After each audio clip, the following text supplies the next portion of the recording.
हाँ तो नमस्कार मेरे साथियों, कैसे हैं दोस्तों आप सब। आशा करता हूँ कि आप अच्छे होंगे और आने वाली सभी परीक्षाओं की तैयारी बहुत ही बढ़िया तरीके से कर रहे होंगे।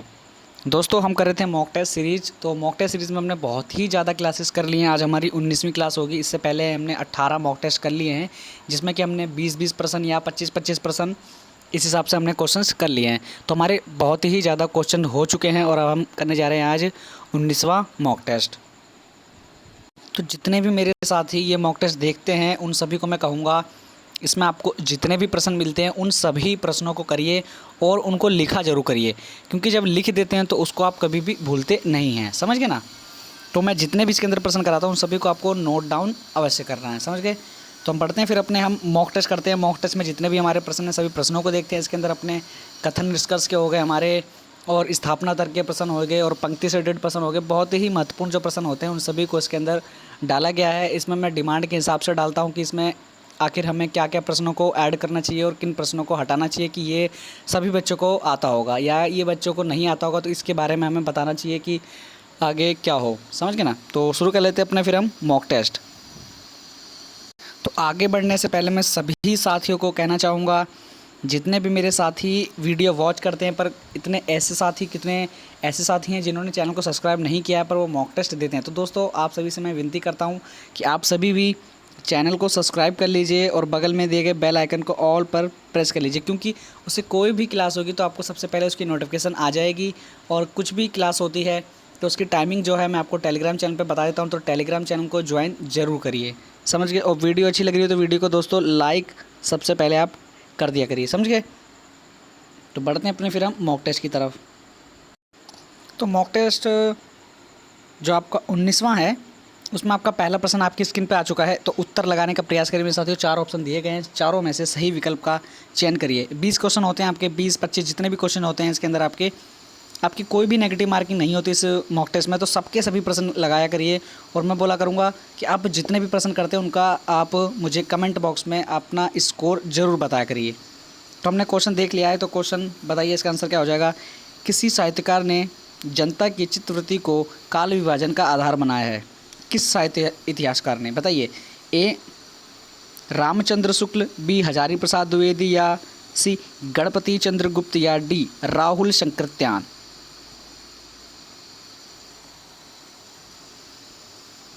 तो आशा करता हूँ कि आप सभी ने इसका उत्तर लगा लिया होगा। तो इसका ऑप्शन चला जाएगा ए, आचार्य रामचंद्र शुक्ल जी। समझ गए। तो बढ़ते हैं अपने फिर हम दूसरे क्वेश्चन की तरफ। तो क्वेश्चन नंबर दूसरा आपकी स्क्रीन पर आ चुका है, सभी पढ़िए और उसका उत्तर लगाने का प्रयास करिए। 4 ऑप्शन आपको दिए गए हैं। आचार्य रामचंद्र शुक्ल के अनुसार हिंदी साहित्य का अभिभाव कब से माना जाता है। तो बहुत ही महत्वपूर्ण प्रश्न है, आप सभी को पता होना चाहिए इस प्रश्न का आंसर। बताइए इसका आंसर क्या हो जाएगा। ऑप्शन ए प्राकृत से, बी संस्कृत से, प्राकृत की अंतिम अपभ्रंश अवस्था से, या डी पाली से। बताइए आचार्य रामचंद्र शुक्ल जी ने हिंदी साहित्य का जो अभिभाव माना है आखिर किस समय से माना है, कब से माना है। तो जितने मेरे साथी हैं मैं आशा करता हूँ अभी सभी ने ये प्रश्न का उत्तर जो है लगा लिया होगा। तो ऑप्शन नंबर सी चला जाएगा। कौन सा, ऑप्शन नंबर सी। बढ़ते हैं अपने फिर हम तीसरे क्वेश्चन की तरफ। क्वेश्चन नंबर तीसरा आपकी स्क्रीन पर आ चुका है। तो उत्तर लगाने का प्रयास करें मेरे साथियों, क्या आंसर हो जाएगा इसका। स्वयंभू को अपभ्रंश का कालिदास किसने कहा है, किसने कहा है बताइए। ऐसे प्रश्न आपको दिल्ली विश्वविद्यालय में देखने को मिलते हैं। तो दिल्ली विश्वविद्यालय साथ जितने भी स्टूडेंट देख रहे हैं, जितने भी साथी देख रहे हैं, उनका ये प्रश्न गलत नहीं होना चाहिए। स्वयंभू को अपभ्रंश का कालिदास किसने कहा है। तो तीसरे का हमारा जो सही विकल्प चला जाएगा। तो बताइए क्या हो जाएगा। तो तीसरे में जो हमारा सही विकल्प होगा, आशा करता हूँ आप सभी ने लगा लिया होगा। तो इसका ऑप्शन नंबर सी हो जाएगा। कौन सा, ऑप्शन नंबर सी। तो बढ़ते हैं फिर हम चौथे क्वेश्चन की तरफ। तो क्वेश्चन आ चुका है। ये ऐसे क्वेश्चन हमें जो देखने को मिलते हैं जेएनयू में देखने को मिलते हैं। तो कथन दिए गया होता है, आपको बताना ही कथन किसका होता है। तो यहाँ पे भी आपको कथन पूछा गया है, बताइए आप कथन किसका है। चौथा जो आपका क्वेश्चन है इसमें पूछा गया पृथ्वीराज रासो बिल्कुल अनैतिहासिक ग्रंथ है। अच्छा, तो ये कथन जो है ये किसका कथन है बताइए। ए डॉक्टर श्याम सुंदर दास, गौरी शंकर हरिचंद्र ओझा, या सी मिश्र बंधु, या डी मोहन लाल। बताइए सही विकल्प क्या होगा इसका। तो आशा करता हूँ कि आप सभी ने इसका आंसर लगा लिया होगा। तो इसका ऑप्शन चला जाएगा option number B. Option number B, समझ गए। गौरी शंकर हरिचंद्र ओझा जी इसका सही विकल्प चला जाएगा ऑप्शन नंबर बी। तो क्वेश्चन नंबर 5वां आ चुका है आपकी स्क्रीन पर। पंक्ति दी हुई है, आपको बताना है ये पंक्ति किसकी है।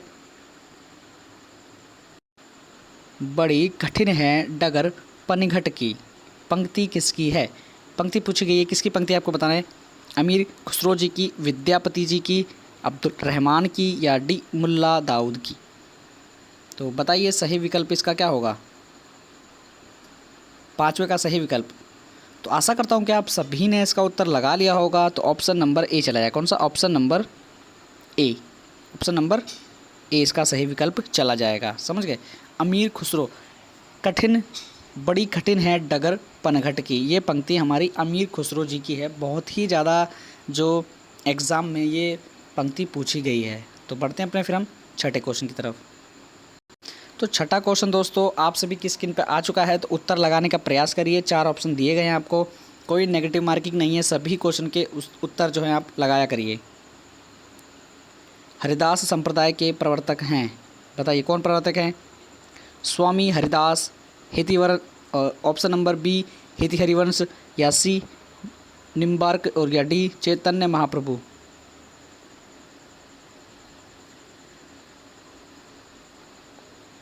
तो आशा करता हूँ कि आप सभी ने इसका आंसर लगा लिया होगा। तो हरिदास संप्रदाय हेति Harivansh, option number B. Option number B, समझ गए।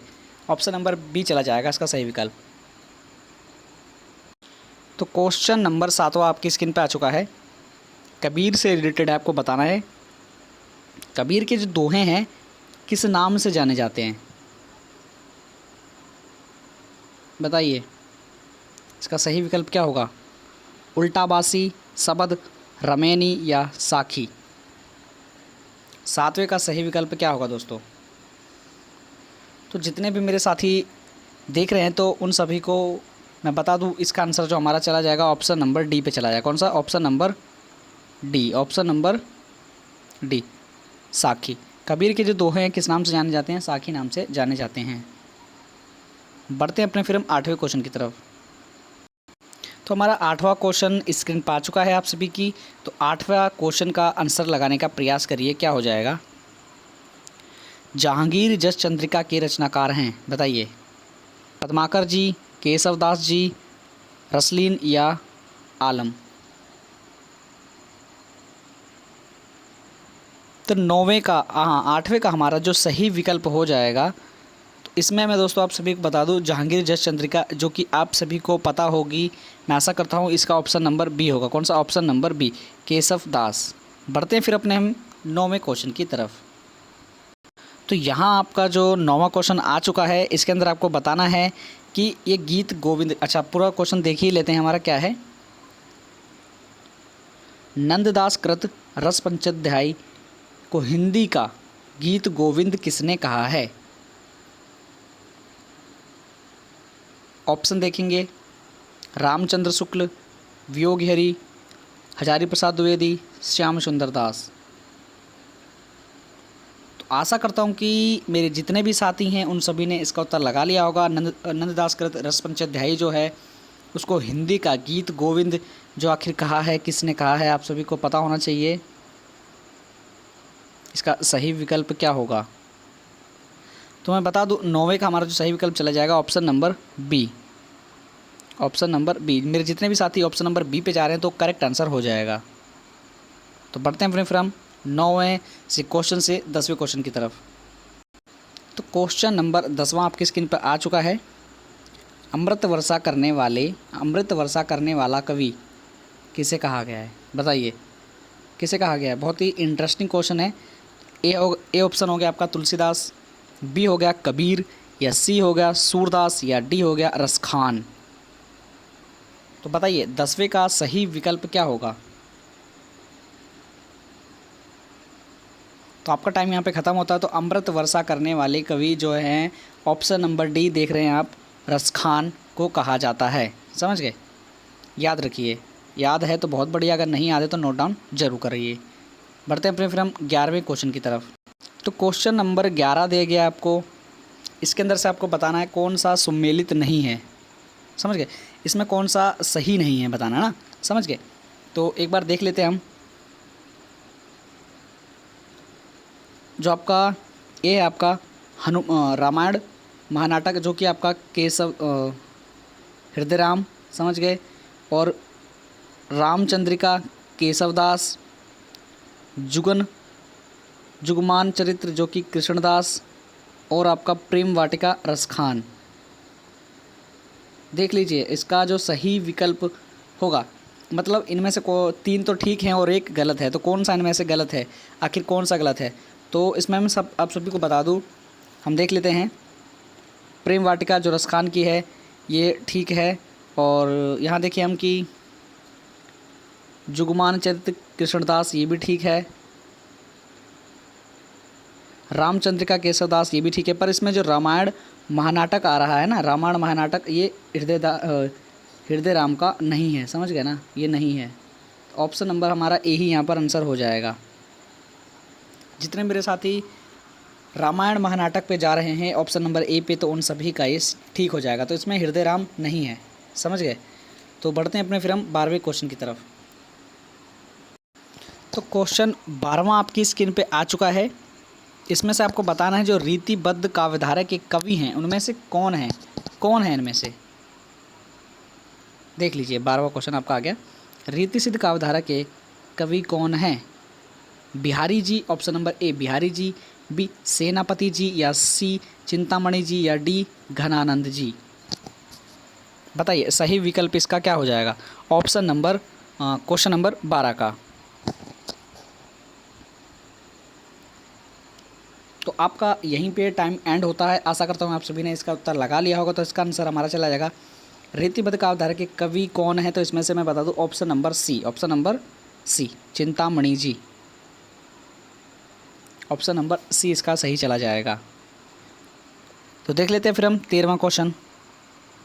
तो दोस्तों आगे बढ़ने से पहले मैं आप सभी को एक महत्वपूर्ण इन्फॉर्मेशन देना चाहता हूँ कि जो मैं आपको बोलता हूँ हर बार ये वीडियो में बोलता हूँ, तो आज मैं बोल रहा हूँ आप सभी को। जो लास्ट ईयर के प्रश्न होते हैं ना, तो उन सभी से आपको प्रैक्टिस ज़रूर करना चाहिए कि आपके कितने प्रश्न बन रहे हैं, समझ गए। तो यहाँ पे आपके जितने भी इसके अंदर मैं आपको प्लेलिस्ट दे रहा हूँ, अपने चैनल पे आप जाएंगे, हमारे चैनल पर MA हिंदी डालेंगे, जब उसमें देखेंगे आप कि जो MA हिंदी एंट्रेंस एग्ज़ाम, तो इसके अंदर आपके जो लास्ट ईयर के जितने भी प्रश्न होंगे ना, किसी भी यूनिवर्सिटी के किसी भी एग्ज़ाम के, तो वो सभी इसके अंदर दिए गए हैं। जैसे कि मैं इसके अंदर बता दूँ, जिसमें उसकी पहली वीडियो पड़ी है 2020 की पड़ी थी, महत्वपूर्ण टॉपिक की, जो हमने इस बार भी बनाए हैं। और इस बार थोड़ा हमने चेंज करा है JNU और DU के लिहाजे से। तो यहाँ पे देख सकते हैं ना, तो आप इसके अंदर टॉपिक देख रहे होंगे। यहाँ देख लीजिए, यहाँ लिखा होगा आपका MA हिंदी प्रवेश परीक्षा 2020 वेरी इंपॉर्टेंट क्वेश्चन। ये क्वेश्चन वो हैं साथियों, मैं आप सभी को बता दूँ, इन क्वेश्चनों में जो लास्ट ईयर के जो प्रश्न आए हैं उन्हीं प्रश्नों को इसमें शामिल किया गया है। जितने भी सेंट्रल यूनिवर्सिटीज़ के एग्ज़ाम हैं, समझ गए, जैसे JNU, BHU, Jamia, DU, AMU, और आपका जिसमें भी हिंदी का पेपर आता है, उन सभी के प्रश्नों को इसमें संकलित किया गया है, समझ गए। ये वही प्रश्न है, प्रश्न चेंज नहीं होते हैं, समझ गए ना। प्रश्न आपके जो लास्ट ईयर के आए होंगे वो भी इस साल आ सकते हैं। तो आप ज़्यादा से ज़्यादा प्रश्नों का संकलित करिए, उन सभी प्रश्नों को करिए, तभी आपका जो एंट्रेंस एग्ज़ाम देंगे तो उसमें आपको फ़ायदेमंद होंगे, समझ गए। ये मैं केवल उन सभी छात्रों को बोल रहा हूँ जो मेहनत करते हैं, जो मेहनत करके अपना स्कोर लाना चाहते हैं बढ़िया वाला, समझ गए ना। तो इसके अंदर काफ़ी वीडियो आपको मिल जाएंगी, ये देख रहे हैं ना, 7-8 वीडियो आप इसके अंदर पड़ी हुई हैं। तो इसमें जितने भी आपको वीडियो मिल रही हैं उन सभी को करिए। और मैं उन सभी को बोलूँगा साथियों, आपको इसमें जितने भी वीडियो मिल रही है ना, ये बहुत ही ज़्यादा इंपॉर्टेंट है आपके लिए। जैसे जो कि मैं आपको बता दूं, मैं टेलीग्राम चैनल पे जो मैंने स्क्रीनशॉट सेंड किया था ना आपको, 397 39 नंबर, तो वो केवल इन्हीं जो पेपर की वजह से आए हैं नंबर, समझ गए। उन सभी ने बोला था भैया आपके जो मॉक टेस्ट हैं आपके बहुत ही ज़्यादा कारगर सिद्ध हुए थे, समझ गए। तो मैं आपसे ये विनती करना चाहूँगा, इन जो लास्ट ईयर के प्रश्न हैं उन सभी को भी करिए, जितने भी साथी हैं। आप यहाँ पे क्लास करते एक क्लास वो भी करिए। प्रीवियस ईयर की ज़्यादा मिनट की वीडियो नहीं होती हैं। यहाँ देख सकते हैं आपकी, यहाँ ये तो हमारी महत्वपूर्ण टॉपिक की वीडियो है। यहाँ हम देख सकते हैं कितने मिनट की क्लास है, केवल 7 मिनट की क्लास है। यहाँ आप आधे घंटे की क्लास करते हैं, 7 मिनट की क्लास है। जितने भी क्वेश्चन आपको कराए जाते हैं सभी प्रश्नों को करिए। तो बढ़ते हैं अपने फिर हम मॉक टेस्ट की तरफ, टाइम नहीं गवाते हुए। तो क्वेश्चन नंबर 13वां आपकी स्क्रीन पे आ चुका है। हमने 12वां कर लिया, तो लोग एक बार देख लेते हैं दोस्तों। हाँ तो साथियों हमने 12वां भी कर लिया है, कोई नहीं। तो देखते हैं हमारा 13वां क्वेश्चन जो है हमारा आज का, गोस्वामी गोकुलनाथ द्वारा लिखित ग्रंथ का नाम बताइए। ऑप्शन देखिए और नाम बताइए। कोई भी नेगेटिव मार्किंग नहीं है, कोई सा भी उत्तर जो आपको सही लगता है बताइए। ए ज्ञान रंजन, बी हितोपदेश, या सी दीपिका, या डी 84 वैष्णवों की वार्ता। बताइए जल्दी से इसका आंसर क्या हो जाएगा। तो आपका यहीं पे टाइम एंड होता है। तो जितने भी मेरे साथी इसमें गोस्वामी गोकुलनाथ द्वारा रचित जो आपकी है लिखित ग्रंथ, इसमें पूछा गया गोस्वामी गोकुलनाथ द्वारा लिखित ग्रंथ कौन सा है, इसमें जितने भी मेरे साथी 84 वैष्णव की वार्ताओं पे जा रहे हैं तो एकदम सही विकल्प चला जाएगा। समझ गए हैं। तो यहीं पे हमारा 14वां क्वेश्चन देखते हैं। फिर 14वां क्वेश्चन क्या है। तो क्वेश्चन नंबर 14 आपकी स्क्रीन पर आ चुका है। आलाखंड के रचयिता पूछा गया है आपसे। बताइए, कोई भी नेगेटिव मार्किंग नहीं है, कौन सा उत्तर आपको सटीक लगता है उत्तर बताने का प्रयास करिए। ऑप्शन देख लेते हैं। ऑप्शन ए चतम्प्रदाय, बी जागनिक या नरपति नाल है, या डी अब्दुल रहमान। तो जल्दी से उत्तर लगाइए, इसका आंसर बताइए मुझे क्या हो जाएगा। तो आपका जो समय यहाँ पे एंड होता है, तो हम 14वें का आंसर सही हो जाएगा। आलाखंड के जो मैं बता दूँ रचयिता हैं आलाखंड के, तो इसमें हम सर हमारा जो आंसर हो जाएगा 14वें का ऑप्शन नंबर बी। समझ गए, ऑप्शन नंबर बी मेरे साथी जिनका भी ऑप्शन नंबर बी लग रहा है तो एकदम सही विकल्प चला जाएगा। बढ़ते हैं फिर अपने हम 15वें क्वेश्चन की तरफ। तो दोस्तों यहाँ हमारा स्थापना तर्क आपकी ही डिमांड पे हमने ये इसमें डाल दिए हैं प्रश्न। 3 से 4 प्रश्न आपको इसके अंदर मिलेंगे स्थापना तर्क के। तो स्थापना तर्क बढ़िया से करिए, और जौन सा नहीं आपको पता है तो उसको नोट डाउन जरूर कर लें, क्योंकि आपको जितने भी इसके अंदर मॉक टेस्ट में करा रहे हैं यही आपके एक बार एग्ज़ाम में देखने को मिल जाएंगे। समझ गए, इस बार एग्ज़ाम में देखने को मिल जाएंगे, क्योंकि बहुत ही ज़्यादा महत्वपूर्ण होते हैं आप सभी के लिए। तो स्थापना देख लीजिए और तर्क भी देख लीजिए। तो हमारा स्थापना हम पढ़ेंगे। स्थापना क्या है हमारी, काव्य की आत्मा रस है। काव्य की आत्मा रस है और गुण रस के धर्म। देख लीजिए आप भी। तर्क पढ़ेंगे हम, क्योंकि गुण रस के उपकारक हैं। क्योंकि गुण रस के उपकारक हैं। तो हमने स्थापना पढ़ ली, तर्क पढ़ लिया।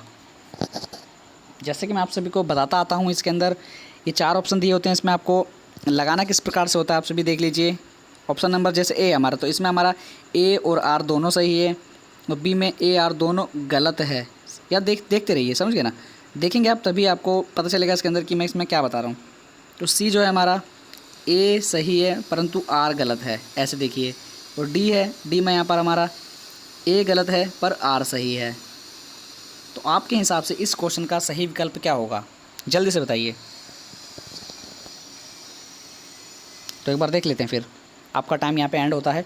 तो काव्य की आत्मा रस है और गुण रस के धर्म, तो ये एकदम हमारा ठीक है। समझ गए, ये हमारा स्थापना एकदम ठीक है। जितने भी मेरे साथी स्थापना को सही बता रहे हैं तो सही है आपका। समझ गए। तर्क देखिए, क्योंकि गुण रस के उपकारक हैं। तो जितने भी मेरे साथी तर्क को ठीक बता रहे हैं तो उन सभी का ठीक है। समझ गए। यहाँ पर हमारा ऑप्शन नंबर ए चला जाएगा। ए आर दोनों सही है, ए और आर दोनों ठीक हैं। समझ गए।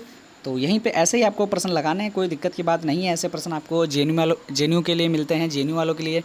तो बीएचयू में इस बार एनटीए करा रही है, आप सभी को पता ही होगा। तो ऐसे प्रश्न आपको देखने को मिल सकते हैं। तो डी वाले भी अपनी तैयारी बरकरार रखिए और बढ़िया रखिए, क्योंकि जो जेएनयू में देखने को मिलते हैं वो आपको इस बार ड्यू में देखने को मिल सकते हैं। क्योंकि लास्ट ईयर जब एग्ज़ाम देखा था आपने 400 में से 400 नंबर मारे, तो इस बार हो सकता है कि दिल्ली यूनिवर्सिटी का थोड़ा पेपर हार्ड कर दिया जाए।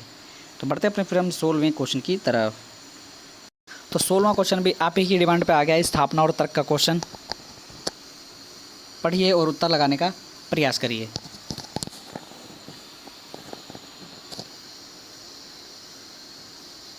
तो स्थापना पढ़िए और उत्तर देखिए क्या हो जाएगा। स्थापना पढ़ लेते हैं पहले। स्थापना दी हमारी, संसार में मनुष्य जाति के बीच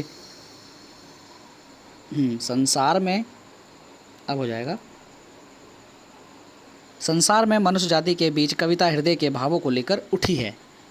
स्थापना हमने देख ली, आप भी देखते रहिए साथी के साथ। समझ गए। तर्क देखते हैं। तर्क है आपका, क्योंकि कविता का संबंध कल्पना से है, यथार्थ से नहीं। तो मेरे जितने भी साथी हैं इसका आंसर जल्दी से जल्दी लगाने का प्रयास करिए, स्थापना और तर्क का।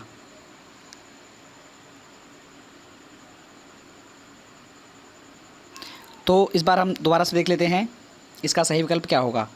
तो स्थापना हमने देख ली। स्थापना में मेरे जितने भी साथी स्थापना को बोल रहे हैं संसार में मनुष्य जाति के बीच कविता हृदय के भावों को लेकर उठी है, तो एकदम सही है। जितने भी मेरे साथी स्थापना को सही बता रहे तो उन सभी का सही हो जाएगा। तर्क देखते हैं एक बार हम। क्योंकि कविता का संबंध कल्पना से है, यथार्थ से नहीं। तो यहाँ पे मैं बता दूँ जितने भी मेरे साथी ऑप्शन तर्क को जो ठीक बता रहे हैं तो एकदम गलत हो जाएगा। ये गलत है, तर्क गलत है एकदम। तो इसके हिसाब से हमारा जो ऑप्शन चला जाएगा ऑप्शन नंबर डी चलाएगा। ए सही है लेकिन आर गलत है। तो बढ़ते हैं अपने फिर हम 17वें क्वेश्चन की तरफ। तो क्वेश्चन नंबर 17 आपकी स्क्रीन पे आ चुका है। उत्तर लगाने का प्रयास करिए। स्थापना तर्क आपकी ही डिमांड पे आया है ये क्वेश्चन। स्थापना दी हुई है, तर्क दिया हुआ है, 4 ऑप्शन आपको दिए गए हैं। स्थापना देखिए और तर्क देखिए, आंसर बताने का प्रयास करिए। तो हम देख लेते हैं तर्क। सबसे पहले हम स्थापना देखेंगे। उत्तर यहाँ से देखते हैं पहले। उत्तर आधुनिकता के अनुसार तकनीक मनुष्यता की शत्रु है। स्थापना हमने देख लिया। अब हम देखेंगे तर्क। तर्क तो बहुत ही ज़्यादा बड़ा दिया गया है यहाँ पर।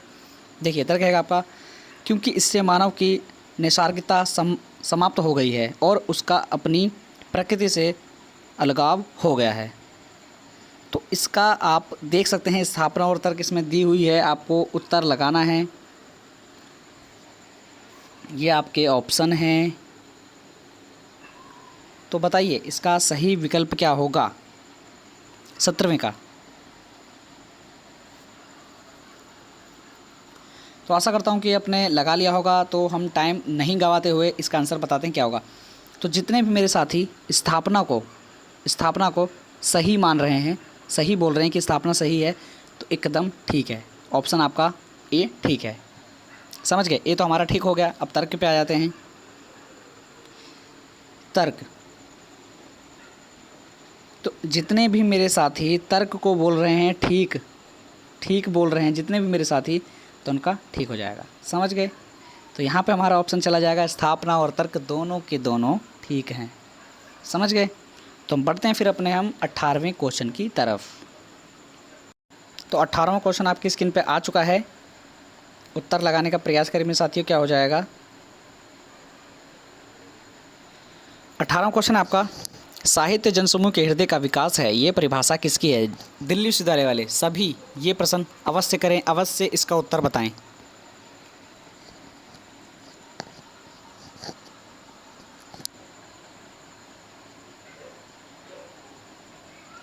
तो इसमें हम ऑप्शन अपने देख लेते हैं, ऑप्शन क्या क्या हैं।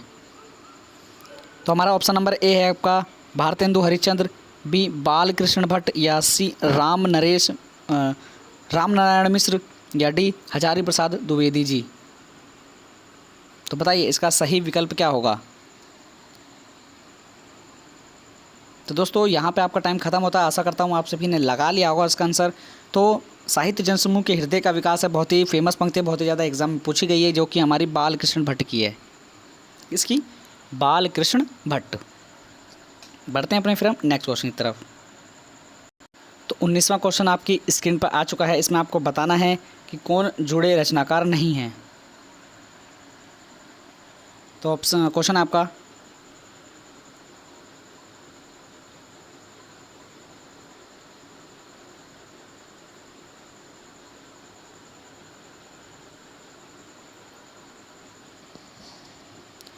क्वेश्चन आपका 19वां क्वेश्चन है, नई कहानी आंदोलन से जुड़े रचनाकार नहीं हैं। इसमें नहीं है जो रचनाकार आपको बताना है। नई कहानी आंदोलन से जो जुड़े रचनाकार थे उनमें से कौन सा इसमें से नहीं है। तो हम देख लेते हैं option number A Mohan Rakesh, B Rajendra Yadav, C Kamleshwar, या डी केदारनाथ अग्रवाल। तो जल्दी से इसका आंसर लगाइए मेरे साथियों, क्या हो जाएगा। तो यहाँ पे आपका दोस्तों टाइम एंड होता है। जितने भी मेरे साथी हैं उन सभी ने इसका उत्तर लगा लिया होगा कि नई कहानी आंदोलन से जो जुड़े रचनाकार हैं इसमें से कौन से नहीं हैं। आपसे पूछा था कौन से नहीं हैं। तो यहाँ पे जो हमारा इसका सही विकल्प चला जाएगा इस क्वेश्चन का 19वें का, तो यहाँ हम देख सकते हैं option number D Kedarnath Agrawal. इसमें से नई कहानी आंदोलन से जुड़े रचनाकार नहीं हैं। बढ़ते हैं अपने फिर हम 20वें क्वेश्चन की तरफ। तो 20वां क्वेश्चन आपकी स्क्रीन पर आ चुका है। ये दोस्तों आपका कमेंट बॉक्स का क्वेश्चन है। कमेंट में आप मुझे इसका आंसर बताइए, क्या हो जाएगा। माटी हो गई सोना रचना किसकी है, आप सभी को बताना है। इसका मैं उत्तर आपसे कमेंट बॉक्स में चाहता हूँ। तो ऑप्शन देख लीजिए। Option A Ramchandra Shukla, B Hazari Prasad Dwivedi, C Kanhaiya Lal Mishra या डी धर्मवीर भारती। तो बताइए इसका आंसर क्या हो जाएगा मुझे कमेंट बॉक्स में, और अपना फाइनल स्कोर भी मुझे ज़रूर शेयर करिए। तो मैं सभी साथियों को बोलना चाहता हूं कि जो आपका स्कोर जितना भी रहा 20 में से, आप मुझे कमेंट बॉक्स में उसका बताइए कितना आपका स्कोर रहा था, और जो लास्ट क्वेश्चन का है उसका भी मुझे आप आंसर बता सकते हैं। समझ गए। और कुछ भी दोस्तों आपको इन्फॉर्मेशन लेनी हो दिलीप सिताली से या जेएनयू से, तो आप मुझे कमेंट बॉक्स में कमेंट भी कर सकते हैं, और हमारा टेलीग्राम चैनल है उस पर जुड़ के हमसे कोई भी जानकारी प्राप्त कर सकते हैं। समझ गए दोस्तों। आपको मैंने जितने भी इसके अंदर क्वेश्चन कराए ये सभी क्वेश्चंस आपके बहुत ही ज़्यादा महत्वपूर्ण होते हैं। आपसे को मैं गारंटेड बता दूं। अब गारंटेड मैं इसलिए बोल रहा हूं कि जो लास्ट ईयर मैंने प्रश्न कराए थे जिस हिसाब से, उसी हिसाब से मैं इस बार प्रैक्टिस करा रहा हूं आप सभी की। तो जब लास्ट ईयर में 93 क्वेश्चन ले आए थे, एक स्टूडेंट जब 100 में से 93 ला सकते हैं, तो आप भी ला सकते हैं। आप भी मेहनत कर रहे हैं बहुत, मैं देख रहा हूँ चैनल पे बहुत ही अच्छे ज़्यादा, मतलब जिसे कहते हैं कि कंटेंट जो है बहुत अच्छा पड़ा है, और उसे पढ़ भी रहे हैं दोस्त जितने भी मेरे साथी देखते हैं, और उनका अच्छा स्कोर रहता है। तो तैयारी इस बार बहुत बढ़िया है। तो मैं बता सकता हूँ कि इस बार जो कट ऑफ रहेगी, मैं आप सभी को बता दूँ कि जिस हिसाब से मैं वीडियो बना रहा हूँ यही आपके हर किसी एग्ज़ाम में बैठने वाले हैं साथी। तो मैं बता दूँ 400 इस बार भी रहने का आंकड़ा लगाया जा रहा है। समझ गए। तो दिल्ली से डाले सभी के मैं बता रहा हूँ। जेएनयू का तो हम आंकड़ा नहीं लगाएंगे 100 का, तो जेएनयू का थोड़ा पेपर हार्ड ही होगा, तो 80-90 ही जाएगी इसकी कट ऑफ जनरल वालों के लिए। समझ गए। तो हम एक्सपेक्टेड कट ऑफ के ऊपर भी बनाएंगे, जेएनयू की, बीएचयू की और अपनी जामिया की आने वाली है। तो जामिया के हमारे तो हो गया एग्ज़ाम, उसकी भी हम एक्सपेक्टेड कट ऑफ आपको बहुत ही जल्दी बताने वाले हैं।